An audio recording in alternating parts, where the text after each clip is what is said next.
Welcome to the MMHP and the 989, channeling all styles and eras of Michigan music history. Recorded live from the Michigan Rock Legends Hall of Fame, located inside the Bay County Historical Museum from the city by the bay. Featuring Dr. J, Fred Reif, Mr. Mike, and your host, Scott Baker. Brought to you by the 989 Podcast Network and the Michigan Rock Legends Hall of Fame, located at the Bay County Historical Society Museum at 321 Washington Avenue, Bay City, Michigan. All right, we're podcasting tonight, as usual, from the Michigan Rock and Roll Legends Hall of Fame, located at the Historical Museum of Bay County in beautiful downtown Bay City, Michigan. And we have a special guest tonight, Mr. Steve McCray. Hey, Stevie. What's going on? Thanks for wanting to do this, man. That was really kind of you when you told me that. Man. I appreciate that. Glad you had me. Yeah. Had me over here. That's great. We made it work. Right. Got Dr. J in the house, Sir Fred, and Mr. Mike doing some video. We're trying a new room here at the Hall of Fame, getting our microphones set up, and hopefully we got a standing spot here to enjoy this podcasting, a little more control on the voices. Steve, let's go all the way back, man. You're the young one in the family? Am. And tell me, was it just absorbed into the blood, or how did it roll, man? As far as the music is concerned, it was like, as far as I can remember, it was like just some type of music, man. It was just some kind of, whether it was my dad playing harmonica or somebody, records or something, it was always music. I heard music all the time, so I can't remember being without music. So You were in Arkansas, right? Yeah. Too, right? Yeah, did you come to Michigan the same time Larry did? about a year later or so, a Okay. year and a half, something like that. Yeah. So how old were you when you came When here? I first come up here, I was 7. Okay. I turned 8 the same fall of that summer. Started school, and when I turned 8, I started 3rd grade up in Michigan, in Saginaw. Saginaw? Yeah. Was Claire, your sister, already here? Yeah, she had been here for a while, a few years. Still trying to get a picture of her. There's got to be somewhere, man. I've been moving and stuff, but I'm pretty sure between me and my nieces and stuff, somebody's got some pictures of her. Tony said he did, but Yeah. I'll see if I'm around him all the time. I'll see if I can get something going on for you. great. Who brought you up here, Steve? I mean, obviously you didn't come yourself, so how did that work out? It was after Larry came, like I said, my sister came to visit, really, and she brought him back with her just as like, I'm gonna go. She's gonna take a little brother to Michigan for a while, and that's all it was supposed to have been. But then we ended up moving. So, Wow. like I said, a year and a halhalf later, it was my mom and me. Oh, We came up next. wow. So she established the... Greyhound bus. Really? Remember all that, yeah. Arkansas, yeah. Oh, yeah. Wow. So how much of a culture shock was it to come up to Michigan? Totally. I mean, we literally lived in the woods, man, Okay, in and Arkansas. then you come to the big Yeah, city of Saginaw? Yeah, no running water, the whole Whoa. deal, so, Wow. Was James here already? yeah. That's who I first met. Yeah, he was here already. He came up in I think, 63 or 4, something like that. It was like I was a baby, So I don't. My oldest siblings are like my uncles or something because they're so much older than me, So, and then Clara's got a daughter that's older than me, and I'm her uncle. So Oh, and Tony and I, we only like 9 months apart. I'm his uncle, So, Right. and then he jokes about it on the mic. Oh, yeah, that's my baby uncle back there on the drum. My baby uncle. That's what he calls Yeah, me. forget about that, yeah. My baby uncle. well, speaking of drums, when did you start? I started. My brother Carl and Larry had already been fooling around with bass and guitar and stuff, and I didn't have nothing. We bongos and all that, and Carl was working in Central Foundry the old Malibu plant, GM, and some guy sold him a set of Ludwig drums around 76, I think it was. And then they had a buddy that played drums that would come over and jam with him and Larry. And so I'm the shorty in the back. That's my brother's drums. I want to play, you know. Right. Couldn't play, didn't know how to do nothing. So I was about, I would say like 13 when I actually started learning how to play something. Did you have a teacher, or No. are you pretty much self-taught? Yeah. Okay. He told me after the guy that they were playing with stopped coming around for whatever reason, you know, well, those drums are in there. You can learn how to play them. You can have them like that. So that was the incentive to get the drums. Wow. All right. Did you start like playing along with records? Or? Yeah. Okay. Exactly. That's how does he doing that, you know? So who was your drum inspiration? Was there a particular drummer that you were really into? Believe it or not, the first song, full song I ever learned how to play was by the Isley Brothers. Okay. Footsteps in the Dark. And it's one of the most simplest beats if you listen to the track. And that's their brother Ernie on drums. That's Ernie Isley playing Really? drums on that record. But, He went on to be a guitar player. Yeah, you know, Jimmy taught him and whatever and all that. Jimmy lived with him and all that stuff. But as far as inspiration, as far as to play, really get down into it, it was funk music from George Clinton's drummer, Jerome Braley. Oh, okay. We used to call him Bigfoot Braley. All right. Yeah, I saw that concert at the Civic Center when it was still called the Civic Center. But Okay. I saw them down there 2 or 3 times. But my first one was when first time I saw Parliament Funkadelic, man. That drummer blew me away. I was only like 13, 14 years old. I'm like, wow, I want to do that. So, you know. So did they That have was the full mothership and the Yeah, they had the whole, man, okay, you all got the to see it. theatric, the everything. All yeah. right. As a Wow. kid, I was like 13. I'm So sure it that was blew pretty me away. impressive. Oh, yeah. When I seen them, they had diapers. Huh? Yeah. The bass player. Gary yeah. Scheider was the main diaper guy. He passed away too. Yeah, Gary used to wear that diaper. That was a crazy show. But yeah, that drummer from that band is what made me really want to. I love this style. The way I still listen to his stuff now. You know. You got to know him pretty well, right?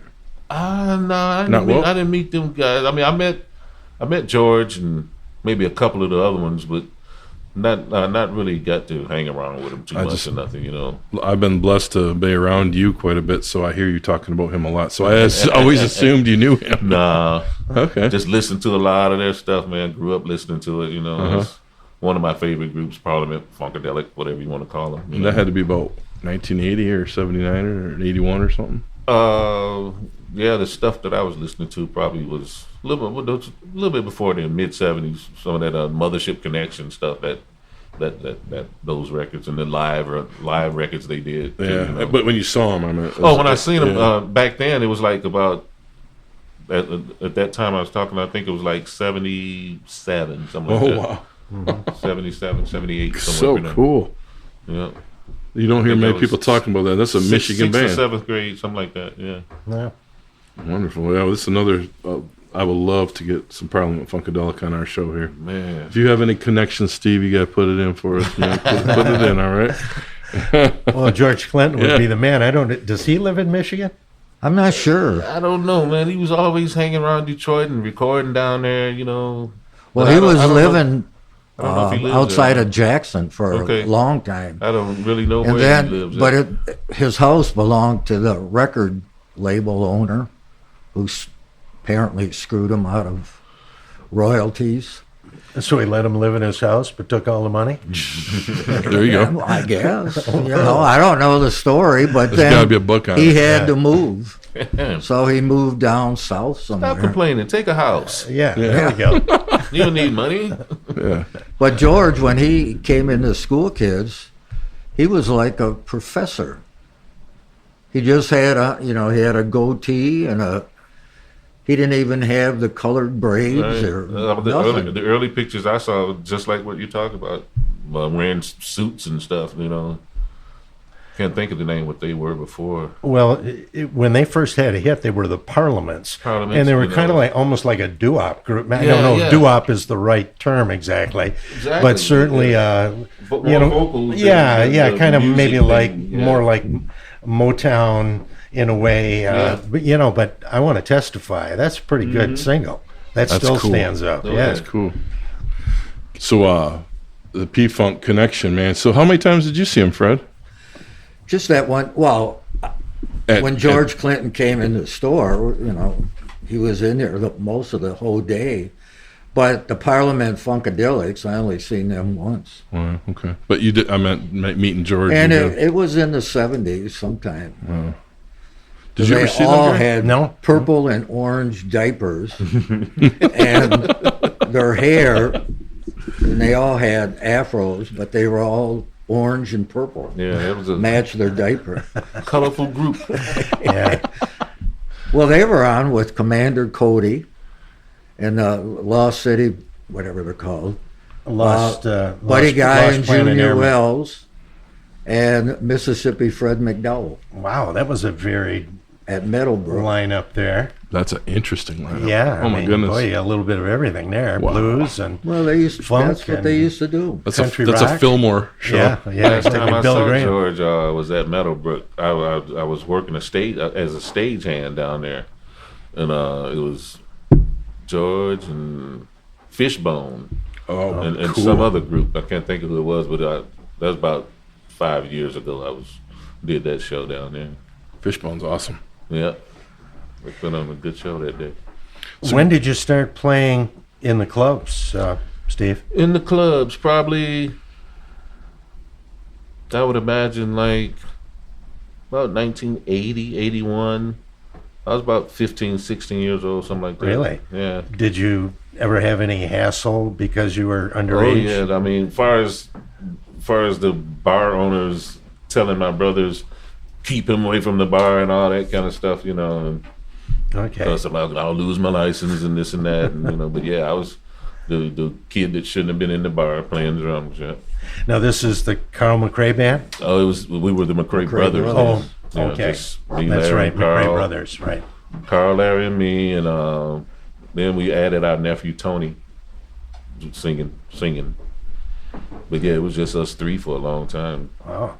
When you backed Lester in Chicago in Yeah. '87, was Mike Brush, Right.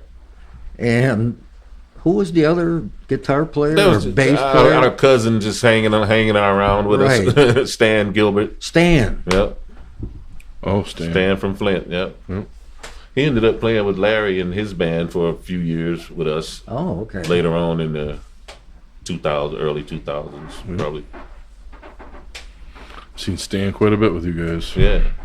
Stan's a good bass player. Do you, when you started playing in the clubs and stuff, what was highlights for you and your best memories from back then? Well, I was the main vocalist. It's weird because I knew, I knew a bunch of those songs. We were just doing stuff that was on the radio, basically. Yeah. Larry had no records or nothing. Nobody had no records and all that stuff. So just whatever kind of stuff was kind of hot, whatever, the club liked it or whatever like that. Let's learn it, man. Let's learn those songs and play that in the club. And I could sing them because I knew them and whatever. And then that's how I honed my talent in from playing and singing, from doing all that stuff like that, You're one of a handful. I mean, there's, and all of you, in the national drumming legends. I mean, you're one of them, and it's so rare to have a great singer that can. I try, play. man. It's some stuff I won't even tackle because of the rhythmic aspect of it. Just can't do it and sing at the same time. Just for me, anyway. Right. The vocal part, that's something I was going to bring up later, but it's a great time to bring it up right now. I've been in sessions with you guys, and you direct a lot of vocals in the recording. Mm-hmm. You are a harmony master. What was your favorite things of bringing the vocals and the harmonies into your bands that you're in? I mean, how did that develop? Who was your guys? Listen to a lot of vocal groups like the Temps and Four Tops and stuff, you know. That was your thing? Yeah, Okay. it was always the Detroit connection for some reason, man. You know, and Enchantment is another group that gets swept under the rug, but it was all vocal groups. And Enchantment. Yeah. Wow. They're from Detroit too, but yeah, it's just I love the way that 3 or 4 harmony things sound. You know, at least if we can't get 3, I can get 1 or 2 of us to do it. You know, and get some kind of harmony going on. You know, so I always like the way voices blend, sound together. You know, And there's everybody something loves about that harmony, man. Yeah. That's one thing about you guys live when you're playing with Larry all these years that people hone in on because the harmonies are there. You also have the ability to be doing some flashy drumming of your own very own style, which is a huge thing. I mean, I know you know me, and you probably laugh at me, but I'm connected to a lot of fans across the country, and they think in agreement with me that you're one of the most underrated drummers in the business. So, yeah, man, it's just bringing that whole package together. Is Cool, man. Cool to hear. I think is it one of them things where, man, all those club years, or is just that natural vibe, or what draws you to that live performance, man? Just wanting to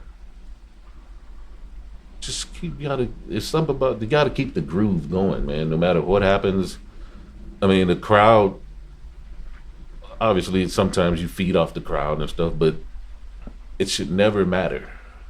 My motto was always, if it's 10 or 10,000 in the crowd, you're supposed to play the same way as if you were playing for a concert.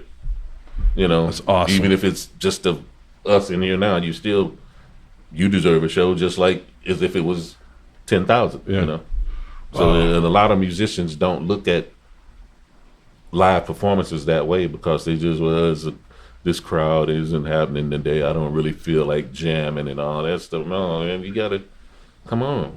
You bring it. It's music. Yeah, you bring it. Don't ever cheat the music. That's right. I guess that's what I'm trying to say. Yeah, you bring it, and then you bring the crowd. Yeah. You know, you'll get them going. I mean, whoever I sit in with, from Soul Express to Eric Ryden and them guys, you know, I put forth the same effort on whatever song I'm doing. That's one thing I've never seen you give up on a gig. It's you're driving it. It's grooving. Not about volume. It's about keeping the groove. The groove and stuff, you know. Didn't you play on a James Cotton CD? No, I didn't get on. I played with Junior Wells. Okay. Junior, I played on Junior's. I was thinking of him. What is it? Better Off with the Blues CD. Well, it was me and Johnny B, Gaten, Lucky Peterson. Ah. Let me see. Me, Johnny B, Lucky, Buddy on rhythm. Wow. And Junior, yeah. So is that when Buddy and Junior were playing together a lot? No, this was like in mid '90s. Oh, okay. Yeah. They hadn't been doing that Buddy and Junior thing for a while by then. Yeah, you know, you probably saw him play at Ann Arbor, right? And that's where I Lansing. saw him. Oh, okay. Yeah. You're on a few Blind Pig releases, aren't you, Stevie? Did one with I think isn't John Primer on Blind Pig? Oh, I can't remember. No, that was Tellark. Maybe I'm not sure. You're on the Primer. But I played on Primer's record too. Knocking at Your Door. Oh. That's Larry and me on the whole thing, and Matthew Scola, if you know him. Oh yeah. Yeah, I know him. And bass player died. Al Brown. He's on the. He passed away. Hmm. And I don't know who else is on, because sometimes you'll do your tracks and then they'll add other stuff. So I don't know all who might be Roosevelt Purifoy on keyboards. You did them in Chicago, Yeah. Chicago sessions. Mm-hmm. CRC studio. That's where you did a few Larry things too. Rax tracks. Rax I tracks. think it was. And maybe a couple of times at CRC too. Yeah, because we did some Like the Larry McCray and the Believe It. I think some of that was down there, right? Yeah, well, that was in House of Blues studio. It used to be called Kiva in Memphis. Okay. Kiva studio, and then they changed it to House of Blues, and then we did the other half at a studio called Rax. Rax tracks. Yeah, okay. I just did all them liner notes for Larry's digital thing. Yeah. And I remember seeing CRC pop up on a few when I was thinking it was that period. Yeah, we did a couple of different times in there. Yeah. Yeah, I noticed a lot of those records, especially those Magnolia late '90s records. You co-produced or co-wrote majority of the tracks with Larry. Yeah. And Jason Latshaw. Yeah. Down in Memphis. Yeah. I remember him coming up here to Bad Axe for those sessions. I got to meet him with Paul and you guys. And Joe Christensen was engineering on some of that too. Yeah. What was that studio in Bad Axe? I think they're still around. What did he call it? I can't even think of what he called it. Man. Welton. Yeah. Welton. That was his last name. Last name, yeah. Daryl Welton. Yeah. I think that's what he called it, Welton Studios. Yeah. Man, that's so much cool stuff that you've gotten to do over the years, man. Yeah, I've been lucky, man. You know, I've been playing around here a long time, but still ain't all of what I wanted to do. You know, you got a lot more to do. Yeah. Hopefully. When did it become from the McCray brothers to Larry McCray? I can't remember. When we got that, met them guys down by Detroit, Bobby Hankins and John Barnwell, and they had some type of connection with Point Blank Virgin and stuff, and then they signed him as Larry McCray then. Ambition album. The Ambition was the first one. Yeah. Right. And that was coming out of the McCray brothers, or coming out of Carl McCray band, or what? Well, it was. We were actually still the McCray brothers then. Okay. You know, because when Larry went on the road with you, the Carl kept going, and you come home and play with him. Yeah. Okay. Yeah, I play both sides. Who needs a drummer this week? Well, the Carl McCray band, that was a great band. Oh, they had that going for about 10, 12 years or something, maybe. After him and Larry split up with their deal going on, and like I said, I played with both of them. Whoever needed a drummer, I didn't care. They both my brothers, whatever.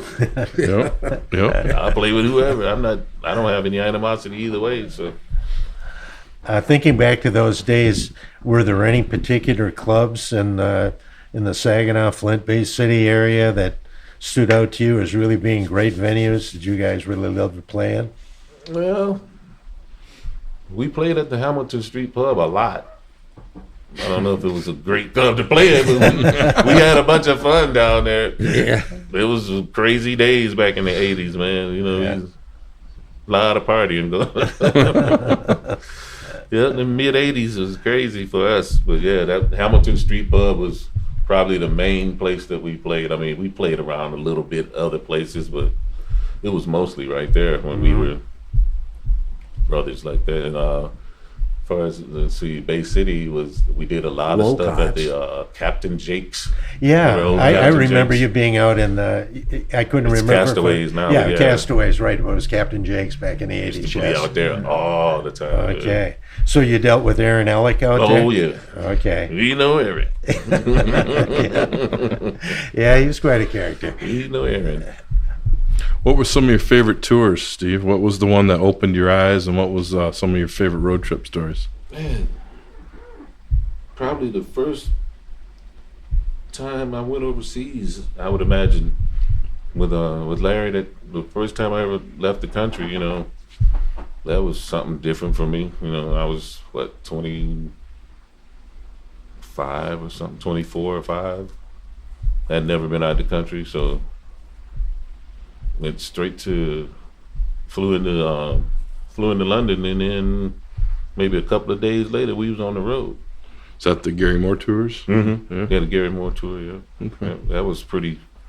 Getting to see all those places, you know, had never imagined I'd see. Yeah. How did you find the European audiences? They seem to be very appreciative of the blues. Very receptive of the blues, probably more so than Americans, right. I would imagine. Mm-hmm. That's my opinion of it. Still, to this day? I'd say to this day, yeah. Oh, yeah. I mean, Americans have seen everything, and, you know, you mention blues to the average person. Hey, you know anything about the blues? What you mean? Da, da, da, da, da. That's the first thing they start humming out of their mouth. That's what people average person thinks that Yeah. that's what blues is. But my mama left me, my daddy died. You know, Yeah. the It's old just like the typical whatever. Typical like country people, like Right. they say, kicking the dog, Right, drinking a they beer. joke country Yeah. music the Yeah. same way. So it's not a really respected, but what country music is now. Well, they turned it on the And rock. a lot of people say it's is, watered down with all the popish stuff that's going on in country music. So it's the same thing with all genres of music, man. You know, you got to just keep digging and trying to find the old stuff or somebody that's trying to play it coming up now, because it is watered down. I would agree with him. Yeah. What keeps you guys driving in the studio, making new music to this day? I mean, you've done it all, so I mean, you're continuing to go. Larry's had another peak again here, so what's keeping you rolling? Well, for me, it's just trying to keep playing, man. You know, Yeah, you didn't get to do the last tour, a record tour. You did a couple songs on the record, right? Yeah, I mean, you know, I don't know what happened with that thing. You know, when different record labels and stuff get involved with things, and you know, Well, you had some health issues too, right? yeah, as far as it didn't have anything to do with being in the studio, but True. as far as being in the band and touring, yes, because I'm on dialysis now. Okay. I'm a kidney patient, so I stopped traveling on the road like I did before, but I still got a handful of gigs that I got booked with him this year, you know. All the shows where he takes off and goes for 3 weeks out west and out east and all that, I don't do those, you know. But, So you stick to pretty much local so stuff. I play in around the here, area. Midland, whatever. Okay. Well, wherever I can play, as long as I can be back home by Monday to go to the machine, you know. Okay. So I'm good on that. But yeah, that's that thing with the album. I don't know. Is just, you know, producer's decision. Yeah. Yeah, it was a different ballpark coming out of the Magnolia era of albums and the passing of Paul. Yeah, I mean, it didn't. I just speak on it a little bit. Mm-hmm. It didn't make sense for him to like take the hire somebody to play on his record, but he's got me, and I know almost the stuff that he hasn't even written. I know it. That's how well I know Larry's music. Stuff that he's just doodling around on, I know it already. You know, so why wouldn't you want that guy to play on a record that you're first time producing? Well, I'll at least get the main stage drummer, you know. Mm-hmm. But it didn't go down like that. Well, and plus you've got the sibling harmony thing going on too, Completely. which It's is a lot of things. pretty hard to beat That that. harmony's unbelievable. Yeah. And the song that I did get to play on, I'm doing a little harmony with him on there. So, what is it? Don't Put Your Dreams to Bed. That's the only one I'm on. No, that was interesting how that all was going down through the Joe Bonamassa record here over the last 3 years. But yeah, you got yourself healthy. I mean, dude, you're looking better than you've ever looked. I probably feel better. Just Yeah. my kidneys ain't no good, but Yeah. I'm still working on that too. I'm doing all my evaluations and all my procedures and urologies, and hopefully I'll be on the list soon. Good for you. Yeah. Good for you, man. Well, that's progress. I adhere to what they tell me to do. So I'm glad to hear that. You back when you when Paul Cook was managing. Mm-hmm. I know a lot of it, but I maybe tell the audience a little bit of you made a lot of decisions too with and sometimes for Larry during that period. I got to watch. What was your thought process through all those years, man, and trying to keep the boat afloat, especially in those, late '90s were a little rough for everybody for blues. So I remember you guys working really hard though. yeah, man, it's just I mean, you got to keep rehearsing mostly. Yeah. And as of late, that's probably done went out the window with everybody living so far away from each other. The band that he was working with, the closest guy is Greg Davison. He's in Davison, yeah. Yeah, and everybody else, well, it wasn't nobody, but the drummer he lived in Lansing. Joe lived in Detroit. He lives in Detroit. Oh, I didn't know that. Okay. Yeah, and Jim Alfredson lives in Lansing. So everybody's way far away from Larry. Yeah. You guys are in bed. He hadn't been rehearsing a lot lately, you know. So that was always my main thing. When are we going to practice? When are we going to get some more tunes or something? But you know, that's You were driving. yeah. You got to keep rehearsing, no matter how good you play or whatever. Man, you got to still rehearse. I mean, you know, the way they talked. If you want to use sports as an analogy, Michael Jordan was one of the best basketball players, but he was always in that gym working on something, you know. Yeah. Kobe Bryant, the same thing, you know. Got to keep working. Absolutely. I mean, I don't practice relentlessly like that on my own, but I would always want a band practice. Even if I wasn't practicing on my own individually as much as I should have, I still would try to get the band together. Yeah. And it's, you know, it's always a hard thing to do that, but we managed for a while, you know. But, you know, years go by and different members and stuff. So, and you lived in Bay City with Larry for a while, and, and near him for a while, and now you're in Saginaw. Yep. Back in Saginaw. Yeah, back in Saginaw. And would you say that the blues nowadays, or the music scene, the rock blues, whatever you want to call it, that you get to fit into, is there anything different now than there was back when you first started hitting the road doing it, or is there any lacking, or is there any good things about it, or what's your outlook of it right now? Blues nowadays, I don't know, man. It's not as real as I don't think as it used to be. I was wondering. No, I don't think so. It's a lot of artists that are out there playing what they call blues, you know, and it's their opinion, and they got a crowd that's listening to them and applauding. But I don't really see a bunch of real blues artists that are out there. I mean, Are you thinking? that's just my opinion. Are you Right, thinking right, like Mine too too. much soloing? You know, that type of blues where, you know, they just kind of go off on long solos and so on? Or? Not well. It's really just the basic of the grooves that you hear them playing. You know, I can get by with whoever's soloing or whatever, but how does your rhythm section sound is where I'm coming from. You know, because that's generally what makes a band. Yeah, gives it the rhythm sound. section. You know, True. you can be the best soloist ever, but if you've got a poor rhythm section, who cares, kind of, you know. Somebody else say, hey, let's get that guy and put him with a kick-ass rhythm section or something, you know. But if you got a rhythm section, well, they all collectively, they sound pretty good, you know what I'm saying? Sure. I think it's different if you got a really good rhythm section. So that's what I don't hear a lot nowadays. I mean, but there's tons of musicians, obviously, that could play. I'm blown away every time I turn on YouTube, you know, seeing all these little kids and 5-year-olds shredding. I'm like, come on, man. Unbelievable stuff with what do you sound like in a unit, and I don't hear not a lot of really good traditional sounding blues. Not necessarily traditional sounding, but I don't know how to explain it. What I'm trying to, I don't know. It just ain't real. It's more formulatic now, and then it's not so authentic. There you go. When you were young, man, I don't know if I asked Larry this question ever. I may have done it without being on the podcast, but do you remember any juke joints or anything when you were younger? Because you would have been at the last of that era. You know what I mean?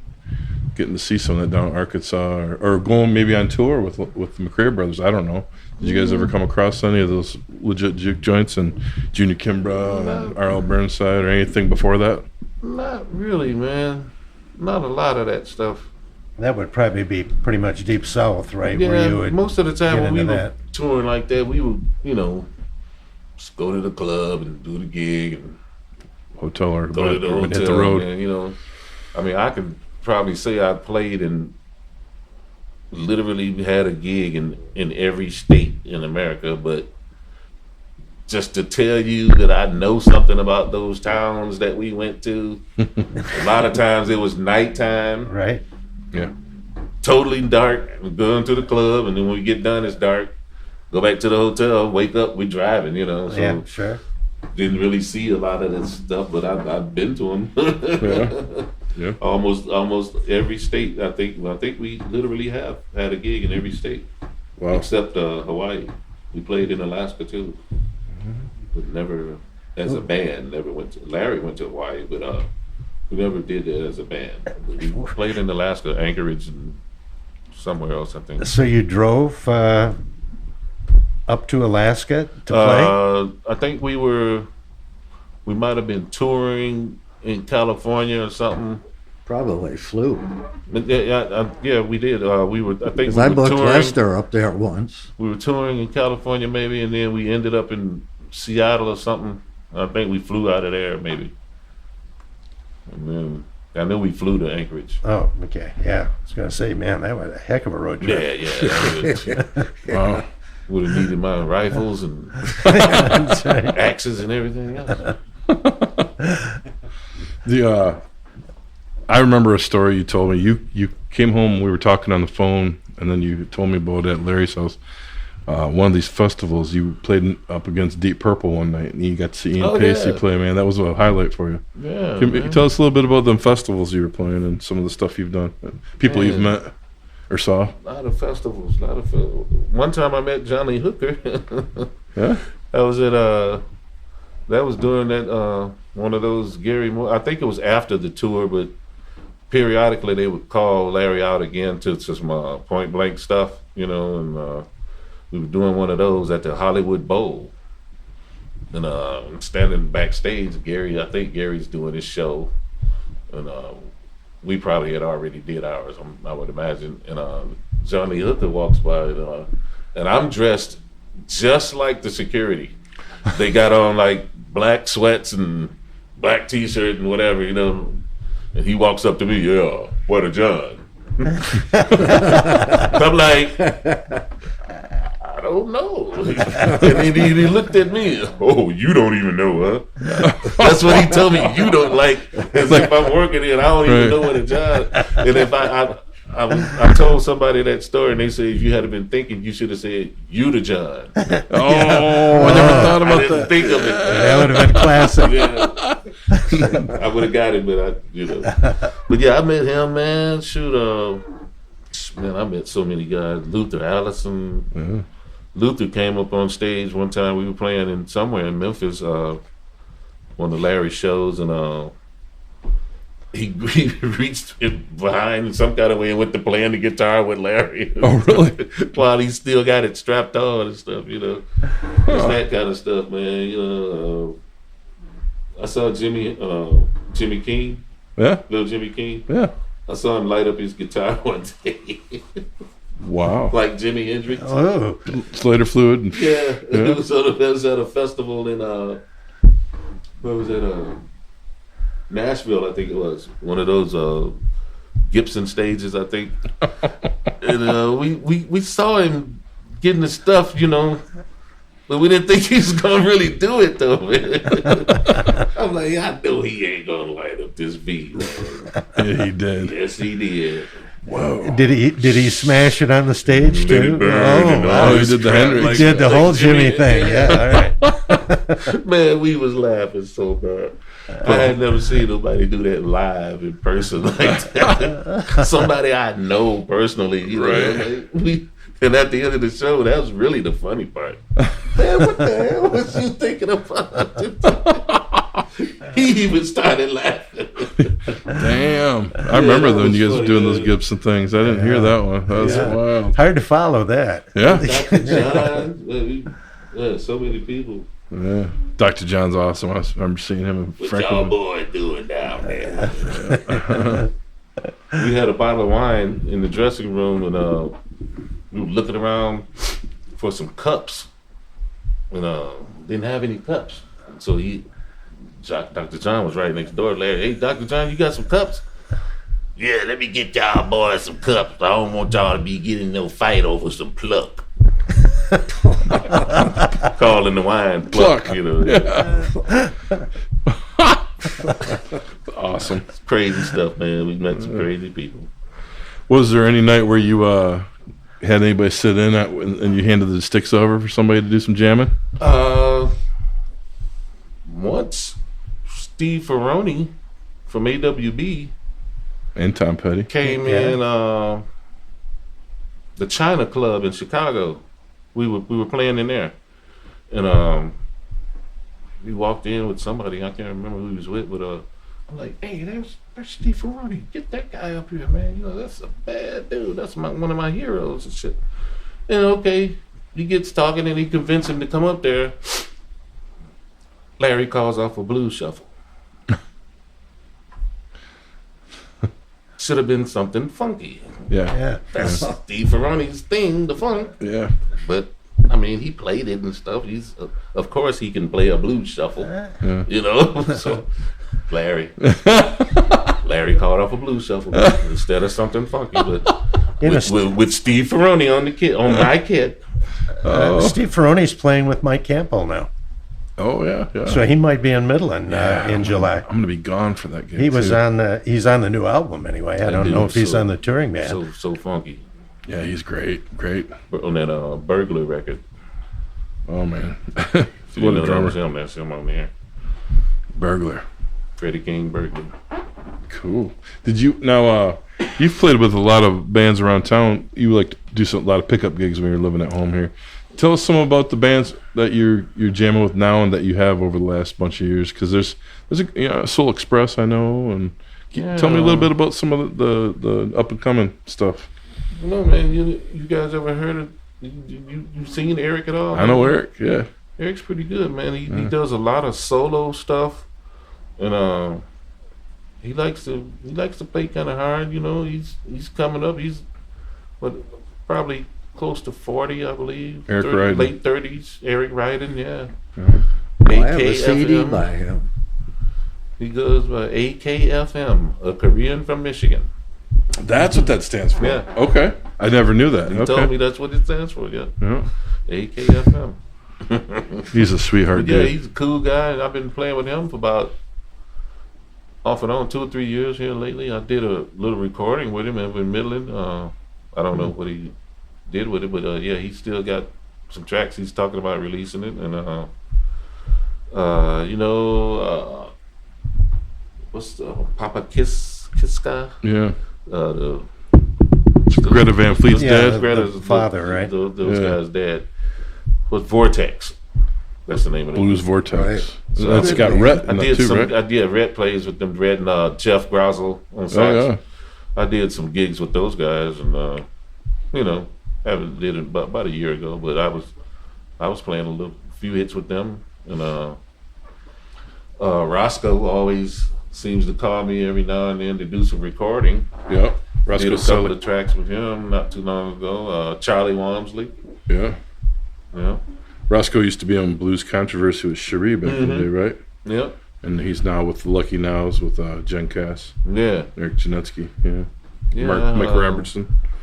I know that's about it as far as me. But Soul Express, isn't that like the distant cousin of your Carl McCray band, kind of? Then everything kind of. Yeah, I mean that's the last derivative of that band, right? Of the McCray Brothers band. Yeah. So and it's still going. Yeah. Got Dan Lewandowski still on sax. Mm-hmm. It used to be Dennis, him and his brother. Right. So, but Dennis hasn't been in for a long time. But yeah, that particular unit is of the old McCray Brothers band. Yeah, John Hebert still plays guitar. John grew up in the Swivel's same. on keyboards now. Oh, okay. He's coming up to do a podcast with us soon, Swivel. Okay, and Hebert's been on a podcast with us. Right. So is Tony still the singer? Yep. Off and on, it was Lavelle Jackson too. Lavelle, I can think of his name. Lavelle Jackson, but yeah, Tony's the main guy right now. Yep. Yeah. Incredible. And then you did some stuff with Rhett Yoakum's band too, right? Yeah, Rhett hired me too when he got some stuff going on. Yeah. Forgot about that, but yeah. I met Rhett when he was in high school, man. Yeah. We did a show up there. There's Standish High. And, you got to meet Larry and all that stuff, and we've been damn near friends ever since. Did you do anything with Dave Kellen when he was living at home? Not that much. I probably was at his shows and stuff, but I don't remember just jamming with Dave unless he just sit in with Larry or something, you know, Right. on a gig. I know like him that, and but I would come around a lot, but I wasn't sure if you did. 'Cause Yeah, I know Larry's on one of his never records. played on any of just Dave's gigs himself. He lives out in New York now. Yeah. I talked to him not too long ago. Yeah. You know, I still have that tape of when you guys back Lester out to Ziggy's. Oh yeah. Wow. Yeah, it's not bad. How old were you at that time? I don't know, probably 30. Because it had to be I would imagine. I'm not in sure. the 80s sometime, late 80s. Yeah. That's probably 30, I would imagine. Oh, We did a cassette of yours, Freddie, that was Yeah, Chicago Blues Fest, right? oh, right. And that was not like 87 or Yeah, 86? that was That 87. Was Blues that- Fest was 87, yeah. And that was Right. with Steve and Larry, and you were named Mike Brush, maybe? Yeah, Mike Yeah. Brush and Stan. Okay. Yeah, you and I Katie archived that Webster. recently. Yeah, That's the first time we ever went to Chicago. really. And I've been wanting to ask this. Is that when you guys met Paul Cook? No, I think Oh. we had met him before then. See, he was Mike Mitchell's friend for a long time before we ever just started, before he started doing any business. Well, remember when Wayne Bennett came in town? Oh, yeah. And I told Larry, you know, because Mike called me and wanted to get the McCray Brothers with Wayne Bennett. Mm-hmm. So you guys, and then I was going to do that concert in Saginaw Yeah. on Holland Road there, that whatever name of that bar is. So Wayne and I went down River Road to Saginaw, smoking a joint. It's Yeah. legal, Fred. We Yeah, I can say know, it. but Back then. Back then, you were an outlaw in the eyes of Yeah. America. and He's a then rebel. you guys said you would do it and everything, and then Wayne disappeared.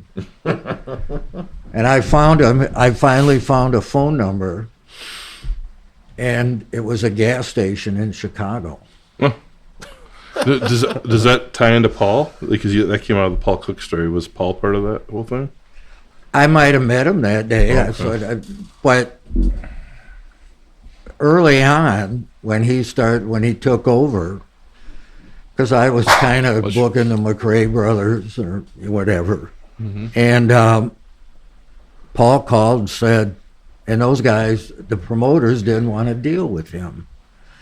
So they'd call me and say, can I book Larry through you? And I said, no, you got to, Paul Cook, you have to go through him. So I don't know if he ever got those particular gigs or not. I don't know, man. It was different with Paul. It was like you said, sometimes they didn't want to talk to Paul, so That was crazy. had to go from there. Yeah, I know Larry was very surprised. I had Paul Cook as a student in school. Really? Yeah. And he was Paul Cook back at 10 years old. I can imagine that, man. Wow. I can imagine. Yeah, he was a handful. I said to myself, I bet he was. I knew he had to be. Well, he called me up and said, you'll have to cease and desist of booking Larry.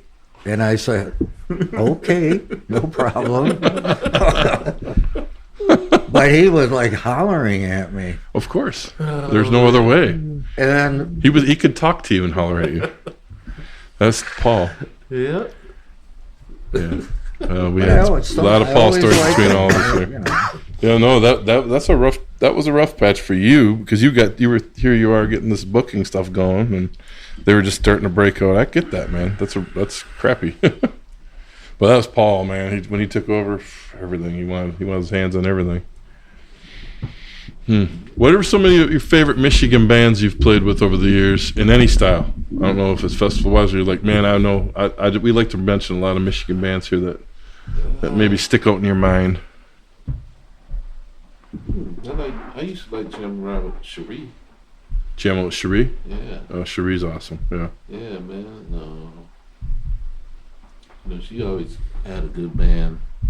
Did you ever tour with her in France or anything? No. When she first started, I played some gigs with her, like around Saginaw and stuff. You know, With James? Yeah. When her first few gigs, I was the drummer. Okay. But Cherie Williams. in the middle of that, I was going on the road with Larry and stuff, so some of those times she needed me to play, I wasn't there, so she started looking to other drummers, you know, and that was understandable. So Yeah. You know, Tom Burt, who did that photography, did some work with Cherie. yeah, He took that famous photograph of her that For the was kind of- Chevy commercial. Yeah, that was kind of blue toned. okay, Yeah, it was really a great shot of her. yeah, man. But, you know, unfortunately, Tom passed. I'm not sure I how have long it it right was. on my wall, framed. Yeah, I'm not sure how long it was after Was that with the microphone? I've Yeah, seen that in right. your house, We've yeah. got the picture, Here. but it's in Yeah. black and white. It's Right. not the, you know, the classic original shot, or you know, the tone that the original photo had. Okay. Yeah, I never got to do too much jamming with them, but you remember Vinny and those guys, the KMJ, Essexville. remember them guys? Yeah. That comes up once in a while on our Them guys podcast. Yeah. played some. They were crazy, man, but they could play. You know? KMJ band. My high school buddy. Yeah, you Mike know, Beatty. Yeah, Mr. Mike over there, yeah. Mako and all them guys, you know, I used to hang around with them and stuff back after I met Mike and all, Yeah, Mike Mitchell Mike and all Mitchell. them guys, you know. Mike Mitchell plays a nice little underground theme here for the McCrays. He ran sound for you guys for a long Yeah. time. Good friend of the band. And still doing it. Still doing I it. only seen them once at that Wayne Bennett concert. Right. And I guess it was, well, whoever it was, all I can remember of that band, and I guess it was Vinny. Wearing a diaper? No, spitting all the time. Spitting. Okay. Just spitting, you know. And I'm going, why is he spitting all the time? It's a punk rock thing. That's classic. Yep, they were on that show too. Bay City Central. Right. I have that poster. When was that? In junior high, they were playing late in the 80s. cafeteria, Okay. and the school had them stop because they got too rowdy. So they went out in the parking lot and played in the parking lot. The school called the police and shut them down. We've had enough of you. Done. Be done. KMJ. Yeah. Essexville's finest. Yeah, man. Oh, man. Well, what's going on in the future here, Stevie? What you got coming up? Man, nothing really for certain, but I want to probably put out some songs, you know. I haven't really recorded any original stuff, and I got a few. I don't have a whole lot of stuff, but I got probably enough, about 5 or 6 songs, probably, if I was to tie them all together and get some more and make a project. Awesome. You know, that's what I really want to do. Awesome. Well, I hope we I've hope to never do that. really done nothing. I mean, I've sang different songs on people's projects, and that's me singing that and all that stuff, but I never did a record or whatever, a CD of my own or nothing. I want to do, at least just say I did it once, you know. Yeah, well, sounds like you got a good start. That's what I want to do. Yeah. And Larry told me you've got a pretty good archive of Larry's stuff. He says that you've collected a lot over the years. What are? Oh, yeah. Because I obviously he's got A some lot of stuff at my cassettes place and too. A Yeah. lot of live CDs and stuff. Okay. And I could put together probably a heck of a Well, double something like that. man. Some kind of live. something we should look at, because now we're gonna. By the time this broadcast, the digital Larry archives will be out, and I've been working on that with him and Peggy, and he wanted me to get with you so we can start putting archive stuff up there. So Yeah. that's something we need to start combing through get some of too. that stuff and master it down or something, you know. Yeah. Because you know how each tape or whatever Yeah, it could man. be sounding different or whatever. But yeah, All yeah, I right. got a lot of that kind of old stuff. Yeah, he kept referring to you when we were looking at some old stuff. He's like, "You got Steve, man. Steve's got all that stuff." And he says, "What you ain't got, he's got the rest I got of a it." lot of it. Yeah, a That's- lot of it I did take care of and keep. Yeah, a lot of those old recordings and You got a lot of photos too, by chance? I probably do. I'd have to look. Oh, we were talking about that earlier with I Clara. think I do have photos. Okay. I'll try to just round up a bunch of that stuff, man. You know. Maybe by the time the show airs, we'll get some of those photos to put for the show. Okay. To show a little back history. Yeah. As some nice unreleased stuff, or even something that someone hasn't seen in forever, you know? Okay, yeah. Yeah. Yeah, I got some stuff, man. I know I got at least a few photos that would be useful or whatever, yeah. Awesome. If not, I got some stuff on my phone, like Facebook profile, a lot of pictures on there, man. Okay. Yeah, I got some photos. Cool.